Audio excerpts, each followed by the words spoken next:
ओम शांति 8 सितंबर 2022। बाबा के महावाक्य। मीठे बच्चे, तुम्हारा पुराना दुश्मन रावण है। तुम्हारी लड़ाई बड़ी खौफनाक है। तुम जितना एक के साथ योग लगाएंगे उतना दुश्मन पर जीत पाने का बल मिलेगा। प्रश्न: तुम ब्राह्मणों की डिपार्टमेंट दुनिया के मनुष्यों से बिल्कुल ही भिन्न है, कैसे और कौन सी? उत्तर: तुम ब्राह्मणों की डिपार्टमेंट है श्रीमत पर पावन बनना और बनाना। तुम योग बल से अपने पापों को भस्म करते हो। तुम्हारी सब मनोकामनाएं बाप पूरी करते हैं। मनुष्य तो जो कुछ करते उससे नीचे ही उतरते आते। रिद्धि सिद्धि आदि सीख लेते हैं, परंतु पतित तो बनते ही जाते हैं। गीत। हमारे तीर्थ न्यारे हैं। ओम शांति। इस पुरानी दुनिया में रहते हुए तुम बच्चों का इस पुरानी दुनिया से कोई नाता नहीं रहा है। तुम नई दुनिया के लिए पुरुषार्थ कर रहे हो, बेहद के बाप से वर्षा लेने। जब तक स्थापना हो तब तक भल पुरानी दुनिया में बैठे हैं, परंतु तुम्हारा सारा ध्यान स्वर्ग की सच्ची कमाई तरफ है। विनाश तो होना ही है। असार ऐसे देखने में आते हैं, यह भी जानते हो कि इस रुद्र ज्ञान यज्ञ से विनाश ज्वाला निकली है। जरूर हमारे अथवा भारत के कल्याण के लिए यह महाभारत लड़ाई लगनी है। अभी वास्तव में तुम किससे लड़ाई नहीं करते हो। तुम तो डबल अहिंसक हो। तुम्हारे पास न काम की न क्रोध की हिंसा है। मुख्य हिंसा काम की कही जाती है। यह तो है ही पतित दुनिया। किस कारण पतित बने हो? विकार के कारण। यह काम विकार आदि मध्य अंत दुख देता है। क्रोध के लिए नहीं कहा जाता। अपवित्रता और पवित्रता की बात है। काम ही सबको धोखा देता है। इस काम पर ही अबलाओं पर अत्याचार होते हैं। एक पवित्र बने, दूसरा न बने तो झगड़ा हो पड़ता है। बाप कहते हैं, दोनों को प्रतिज्ञा करनी है ज्ञान चिता पर बैठने की। वह काम चिता पर बिठाते हैं। बाप वह सौदा कैंसिल कराते हैं। अब पवित्र दुनिया स्थापन होती है तो वह सौदा कैंसिल करना पड़े। ज्ञान चिता पर बैठने से पवित्र बन पवित्र दुनिया के मालिक बनेंगे।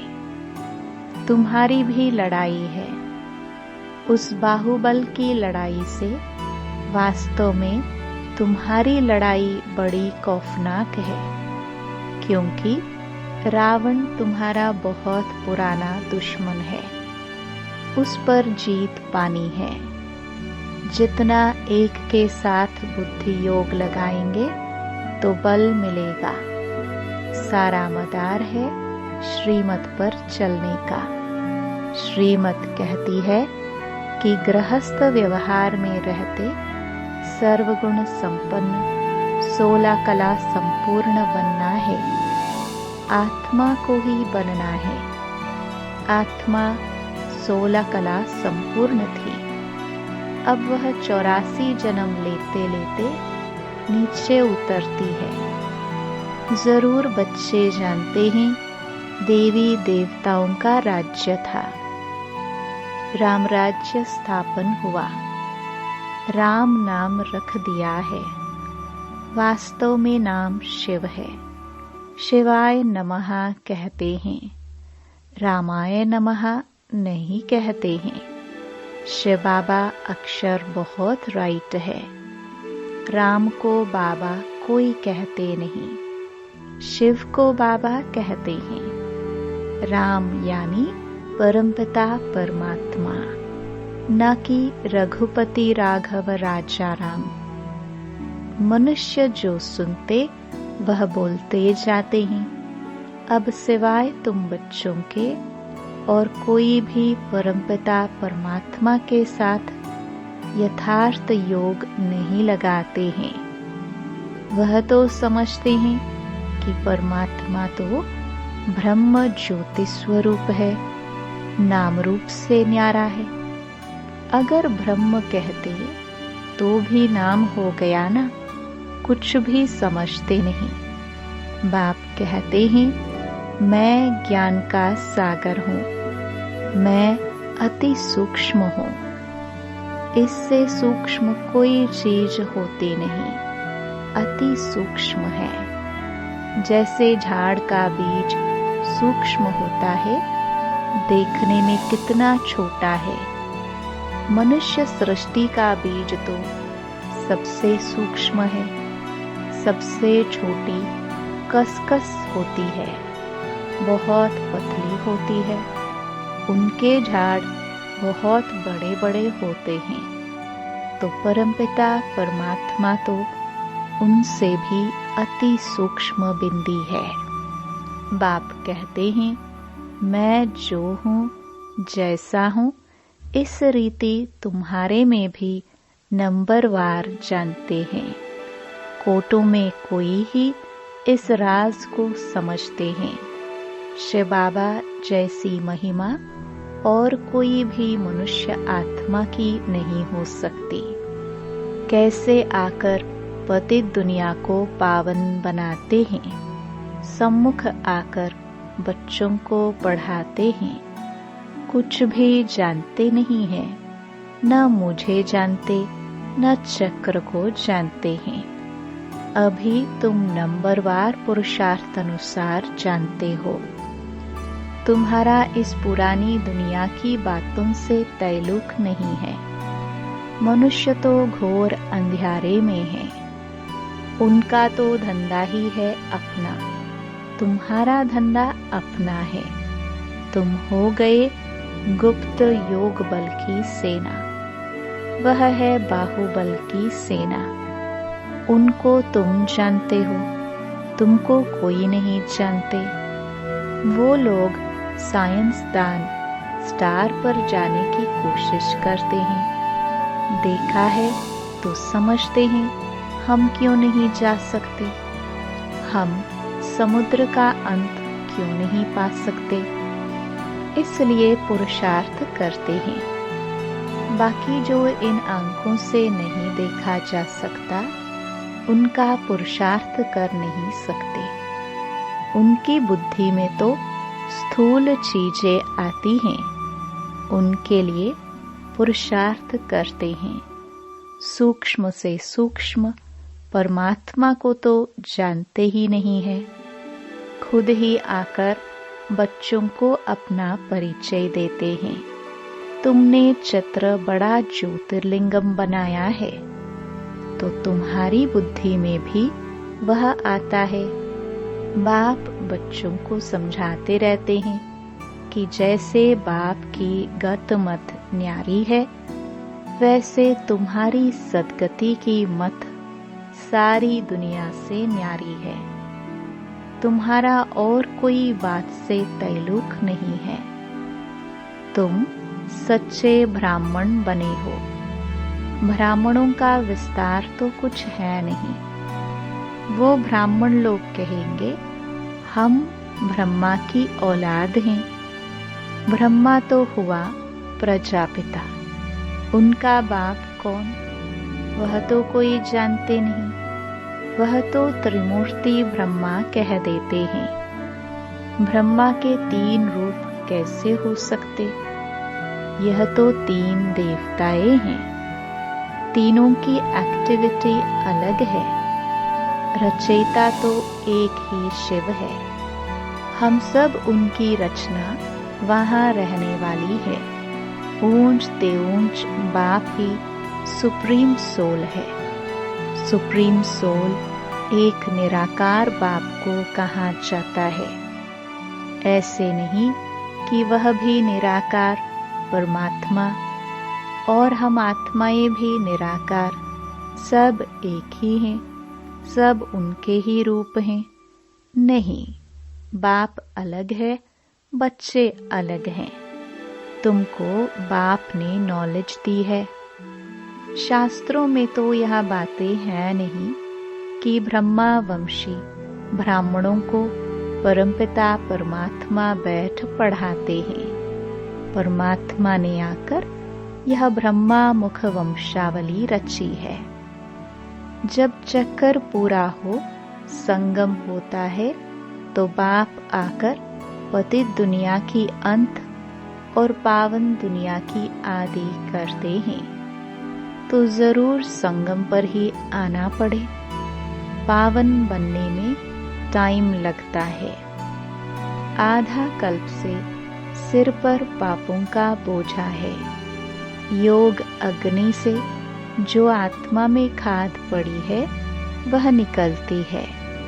तुमको सतो प्रधान बनना है।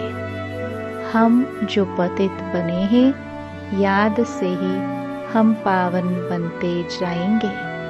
कितना सहज है। हमको फिर से 84 जन्मों का चक्कर लगाना है। बच्चों को यह नॉलेज मिली है। बाप भी कहते हैं, हम तुमको फिर से राजयोग सिखलाने आए हैं। बाप वर्षा देते हैं, रावण श्राप देते हैं। यह बाप ही बैठ समझाते हैं। इस समय बाप आकर सब मनोकामनाएं पूरी करते हैं। अशुभ कामनाएं तो माया पूरी करती है। आजकल रिद्धि सिद्धि वाले बहुत पैसा कमाते हैं। वह कामनाएं माया पूरी करती है। उनकी भी किताब आदि होती है। तुमको तो कोई किताब नहीं, शास्त्र आदि नहीं पढ़ना है। तुम्हें बाप की श्रीमत है। बच्चे पावन बनो और पावन बनाओ। तुम्हें कभी पतित नहीं बनना है। तुम्हारी यह डिपार्टमेंट ही अलग है। कल्प पहले जो आकर ब्राह्मण बने होंगे वही पुरुषार्थ करेंगे। देवताओं का देखो कैसे सैपलिंग लग रहा है। ब्राह्मण बनते जाते हैं। जो थोड़ा भी सुनकर जाते तो प्रजा में आ जाएंगे, राजधानी में आ जाएंगे ना। मौत सामने खड़ा है। फिर पिट थोड़ा जोर से भी भर सकती है, बंद भी हो सकती है। बुद्धि कहती है कि अर्जुन अभी थोड़ा देरी है। राजधानी अभी कहाँ स्थापन हुई है। राजाओं सन्यासियों आदि को अर्जुन ज्ञान कहाँ दिया है। विवेक कहता है विनाश में थोड़ा देरी है, बाकी रिहर्सल होती रहेगी। वंडर है ना। वह यज्ञ रचते हैं लड़ाई बंद करने के लिए, और भगवान ने यज्ञ रचा है सारी दुनिया का परिवर्तन के लिए, विनाश के लिए। थोड़ा शांति होगी तो कहेंगे हमने यज्ञ रचा इसलिए शांति हो गई। एक बार यज्ञ सफल हुआ तो चलता रहेगा। बरसात के लिए यज्ञ रचा, बरसात हुई तो खुशी होगी। बरसात नहीं होगी तो कहेंगे ईश्वर की भावी। जैसे कोई शरीर छोड़ता है तो कहते हैं स्वर्गवासी हुआ। फिर तो शोक करने की दरकार ही नहीं है। स्वर्ग पधारा तो अहो सौभाग्य समझो ना। माया रावण ने सबकी बुद्धि को ताला लगा दिया है। तुम जानते हो, हम कल्प पहले मुहाफिक फिर से पुरुषार्थ कर रहे हैं। भारत अविनाशी खंड है और कोई दूसरा धर्म नहीं था। यह तो बाद में इन्होंने निकाले हैं। यह भी ड्रामा की भावी कहेंगे। रक्त की नदियां यहाँ ही बहती हैं, एक दो में लड़ते रहते हैं। भल भाई भाई होकर बहुत समय से रहे पड़े हैं, परंतु हिंदू और मुसलमान धर्म तो अलग अलग है ना। वह आए ही बाद में है, तो लड़ाई इन्हों की आपस में है। तुम्हारा इससे कोई तल्लुक नहीं है। तुमको अपनी सर्विस में तत्पर रहना है। सिर्फ 3 पैर पृथ्वी ले यह रूहानी हॉस्पिटल खोलना है। फिर धीरे धीरे वृद्धि होती जाएगी। बूंद बूंद से तालाब ऐसे होगा ना। घर में भी यह चित्र रखो। बेहद के बाप से 21 जन्मों का वर्षा कैसे पा सकते हो? आओ तो समझाए। मौत तो सामने खड़ा है। अब सिर्फ बेहद के बाप और वर्षे को याद करो। इनको मृत्युलोक कहा जाता है। बाप कहते हैं, मुझे याद करो तो मैं तुमको साथ ले जाऊंगा। तब तो कहते हैं ना, मैं कालों का काल महाकाल हूँ। अकाल तख्त है ना, तुम अकाल आत्मा हो। बच्चे समझते हैं कि हम इस दुनिया से बिल्कुल न्यारे हैं। यहाँ पढ़ाने वाला विचित्र है। आत्माओं से बात करते हैं, आत्मा ही सुनती है। आत्मा ही इस मुख द्वारा सुना रही है। आत्मा इन कानों द्वारा सुन रही है। हम आत्मा इस शरीर से यह करते हैं। आत्मा को रसना मिलती है। आत्मा ही कहती है, यह मीठा है, यह कट्ठा है। आत्मा में ही संस्कार रहते हैं। आत्मा को बाप कहते हैं, अब घर वापस जाना है। तुमने 84 जन्म लिए हैं, अब यह शरीर छोड़ना है। इनसे ममत्व निकालना है। सर्प भी ममत्व नहीं रखता है। पुरानी खल छोड़ नई ले लेते हैं। तुम्हारी भी यह पुरानी खल है, इसको ऐसे ही छोड़ देना है। भ्रमरी का भी मिसाल तुम्हारे से लगता है। वास्तव में सन्यासी यह मिसाल दे नहीं सकते। इस पतित दुनिया में सब विकारी कीड़े हैं। तुम ब्राह्मणियां उन्हों को भू भू कर पतित से पावन बनाती हो। कहती हो, शिव बाबा को याद करो। मनुष्य को देवता बनाने की जादूगरी है। जादूगर, सौदागर, रत्नागर, यह सब उनके नाम है। अच्छा, बच्चों को समझाते तो बहुत हैं, फिर भी कहते हैं बाप और वर्षे को याद करो। बाप कहते हैं, अगर तुम एक बार मुझ पर बलिहार जाएंगे तो मैं 21 बार तुम पर बलिहार जाऊंगा। यह सौदा तो अच्छा है ना। शिव बाबा तो दाता है। तुमको युक्ति बतलाएंगे कि ममत्व कैसे निकालो। गृहस्थ व्यवहार में रहते श्रीमत पर चलो। इसमें पवित्रता है फर्स्ट। यह रूहानी यात्रा है। सारा मदार यात्रा पर है। मनुष्य तो ढेर के ढेर जिस्मानी यात्राएं करते रहते हैं। तुम्हारी एक ही रूहानी यात्रा है जो रूह बैठ रूहों को सिखलाते हैं। इसमें सारी बुद्धि की बात है। तुम बच्चों के पास दुख आ नहीं सकता। तुम जानते हो इतना बड़ा विनाश हमारे लिए हो रहा है, तो तुम्हें अंदर में हंस दुख नहीं आ सकता। अगर आता है तो कच्चे हैं, ज्ञान की पूरी अवस्था नहीं है। अच्छा, मीठे मीठे सिखिलदे बच्चों प्रति मात पिता बाप दादा का याद प्यार और गुड मॉर्निंग। रूहानी बाप की रूहानी बच्चों को नमस्ते। धारणा के लिए मुख्य सार।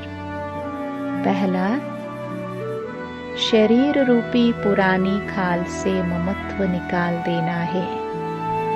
बुद्धि से रूहानी यात्रा पर तत्पर रहना है। दूसरा, पुरानी दुनिया की किसी भी बात से तल्लुक न रख, ज्ञान चिता पर बैठ पावन बन बाप से पूरा वर्षा लेना है। वरदान। पवित्रता की श्रेष्ठता को धारण कर सदा शुभ कार्य करने वाले पुरुषोत्तम व विशेष आत्मा भव। साधारण आत्माएं जब पवित्रता को धारण करती हैं तो महान आत्मा कहलाती है। पवित्रता ही श्रेष्ठता है, पवित्रता ही पूज्य है। ब्राह्मणों की पवित्रता का ही गायन है। कोई भी शुभ कार्य होगा तो ब्राह्मणों से ही कराएंगे। वैसे तो नामधारी ब्राह्मण बहुत हैं, लेकिन आप जैसा नाम वैसा काम करने वाली विशेष आत्मा हो। साधारण कर्म भी बाप की याद में रहकर करते हो तो विशेष हो जाता है। इसलिए ऐसे विशेष कर्म करने वाली पुरुषोत्तम व विशेष आत्माएं हो। स्लोगन। स्वयं द्वारा सर्व आत्माओं को सुख की अनुभूति कराना ही मास्टर सुखदाता बनना है। ओम शांति।